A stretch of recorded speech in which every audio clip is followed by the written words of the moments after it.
and then we will finish off this section with the division updates with Sarah Noble.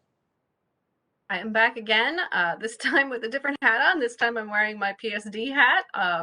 We can go to the next slide, Amanda. I just wanted to give you guys some updates on some PSD RNA things. So Survey folks are talking later today, but FYI, the senior review is now complete. That report is posted. You can go and find it.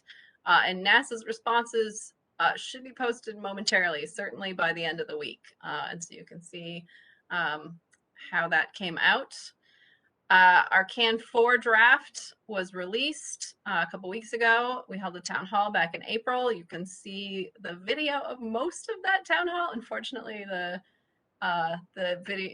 recording actually shut itself off before the question happened, so apologies for that, but we think we have captured most of them, and so you can go back and look at those.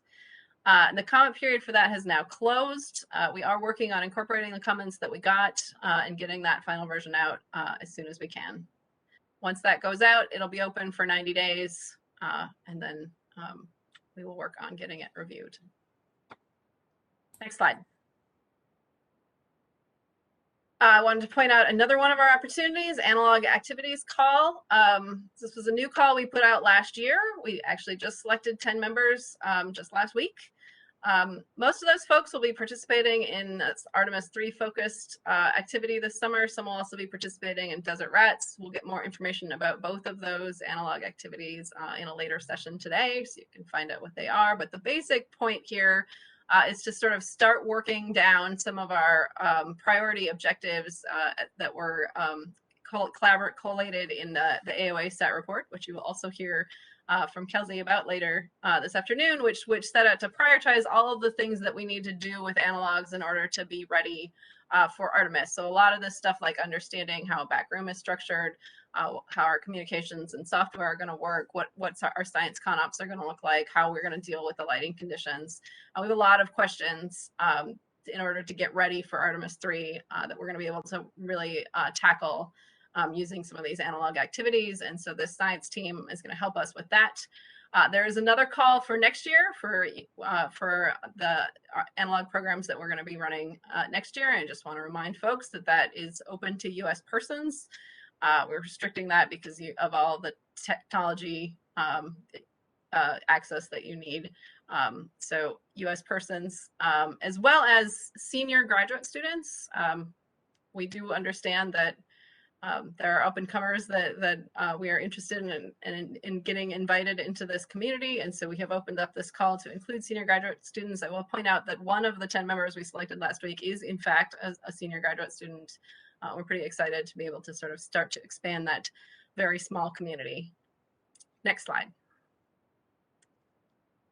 Finally, just a couple other comments about Planetary RNA. We are putting out an ANCSA 2.0. You heard a number of the science team folks talk about ANCSA earlier today, the original flavor. We are putting out a new call. This new call will look at different samples, not the ones that we called in the original ANCSA, but particularly we're going to focus on samples of high value that are sort of nearing their precision limit. And we're still looking for consortia teams to really tackle some of these high value samples that are sometimes hard to get hold of if you are just a lone researcher. But if you put together a consortia that shows us how you can get the maximum science out of these high value samples, we're looking forward to that with the goal of really maximizing the science that we've got from Apollo, but also preparing us for Artemis. And in particular, we're looking to sort of expand that community as well and to get some lunar samples into labs of folks who have never had lunar samples in them before. So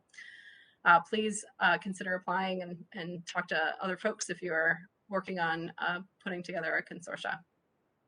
And then just a quick note on LDAP. We did a dual anonymous this year for LDAP, and I just wanted to note that that takes some extra effort when you're writing your proposal in order to apply all of the dual anonymous rules, and we're all sort of in a learning process. But I will note that if we were being real strict about it, a lot of this year's proposals, would have gotten hammered for some of their minor infractions, and so please do put in some extra time into your proposals as you're putting them in, and make sure that you are following all those rules. If you have questions, please come to your program officers and ask those questions. This is new for all of us, and it is tricky, and it's going to take some time to learn how to do these things, but please program in extra time as you're writing your review to get ready for that.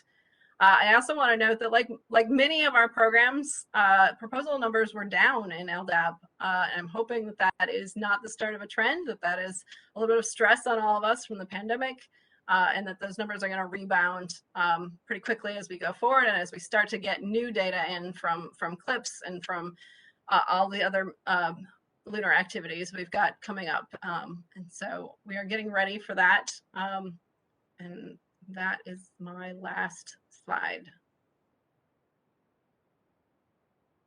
I'll turn it back to you, great. Amanda. Very much. Thank you very much.